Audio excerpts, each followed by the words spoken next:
This is a real quick crash course on parametrics and parametric equations. The book is building us up to deal with polar equations, and so you're going to see a lot more trig in this section than you normally would, which is saying something for Calc 2. Let's start with just a basic idea of why on earth we were doing this. So we're going to take what we usually treat as one function, an x and an f of x, and we're going to bring it into two, an x and a y, separately. And we're going to input this new parameter called t into these two equations. And the whole point of this is to be able to graph something's movement as time moves. And so this is going to come in really handy when we have like satellites orbiting the Earth and we want to make sure that they don't crash into each other. So we have to make sure that they're not at the same place at the same time. They can pass through the same place, but not at the same time. Okay, and so this is going to help us with that kind of movement. We're stuck in two-dimensional right now, but obviously if we move forward into Calc 3, then we can move into three-dimensional and make sure that they're actually not going to hit each other in three-dimensional space. Okay, so your book starts with this example, which is a boat. And the boat is moving around in a circle, and we're trying to graph how the boat moves in this circle as time increases. So a couple of things to know from this is, one, t is moving along with us, but you can see that it's not on the graph. There is no t-axis. The only way that we would even know that this is a parametric equation is because, one, they've given us points that include t, and two, they've given us the blue arrows, which are showing the positive orientation for this graph. So let's talk about those two ideas real quick. One is positive orientation. The positive orientation of the graph is always the direction that t is increasing.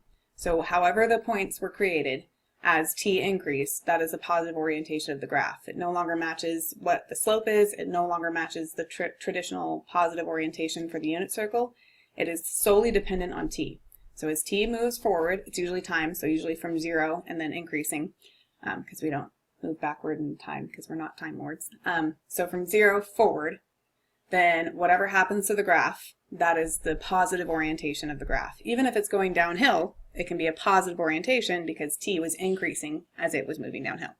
So t decides what the positive orientation of the graph is. Let's go back to that boat problem real quick and let's plug and chug some points so we can see how they're coming up with this circle. So the point should look pretty familiar because it is a circle, but it is radius 4, so the points are going to look a little odd. We're going to have, instead of like a 1, 0 point, we'll have a 4, 0 point. Instead of root 2 over 2, we'll have 2 times root 2 because of all the 4's being multiplied in there. Okay, it's got a period as well, but the period is 2 pi, so it's not really going to show up. Plus we're graphing in a circle, so it wouldn't really show up anyway. It might show up if we're graphing sine or cosine as a wave instead of as a circle. Okay, so here is the table for that particular graph, and we can see it's got t's being inputted and x's and y's being outputted. So the x's and y's are completely dependent on the equations for x and y, which are given as two separate equations, each with a t input, rather than one f of x equation. Okay, so I've got x is equal to 4 cosine 2 pi t, and y is equal to 4 sine 2 pi t. And so you'll see they're picking kind of odd values for t, values that don't look familiar on the unit circle for an angle. Usually we have like pi over 4, pi over 3, something like that. They're going to pick weird t's because they want it to work well with this period of 2 pi. So x is equal to 4 cosine 2 pi t, and y is equal to 4 sine 2 pi t. And then our goal is to plug in values of t and see what happens as t increases. So we would probably start at t equals 0. Okay, and that would give us 4 cosine of 2 pi times 0 and 4 sine of 2 pi times 0. Remember, these are trig functions, so the 0 doesn't just make everything go away. It makes the inside or the angle become 0, but sine and cosine have a value at the angle 0, so don't just go, oh no, this is 0. Okay, so if I actually evaluate this, I would get 4 times cosine of 0, sorry for the writing, and 4 sine of 0. Okay, so sine at the angle 0, that's the x-axis, so sine would be 0. So this one is 0, but then cosine is 1, and so because I'm multiplying it by 4 because of the increased amplitude, this would be 4, 0. Grabbing another more familiar point might be 1/8, so that would be 4 cosine of 2 pi times 1/8, 4 sine of 2 pi times 1/8. Okay, and the 8's are going to cancel with the 2's, and I'll end up with pi over 4 in both spots. Okay, and pi over 4, cosine of pi over 4, sine of pi over 4, that's root 2 over 2. Both are multiplied by 4, so we get 4 times root 2 over 2. And 4 times root 2 over 2. The 2's cancel with the 4's, and that's where the 2 root 2 is coming from in the table, in the book, and on the other slide.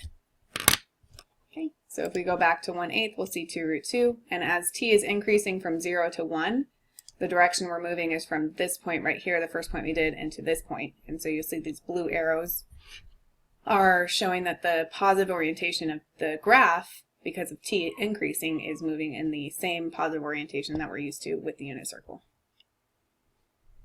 There is one more graph in here. It's going to follow the exact same idea. As t increases, it starts at 0 and it moves all the way to 8. The graph is also moving in an upward slope, but again, that's not required. It could be moving downhill, but we would still see those arrows moving this direction because that's the direction that t is increasing. And here we do the same thing. We could plug in values of t to get these 14 and 12, or 12 and 14. So let's do that real quick.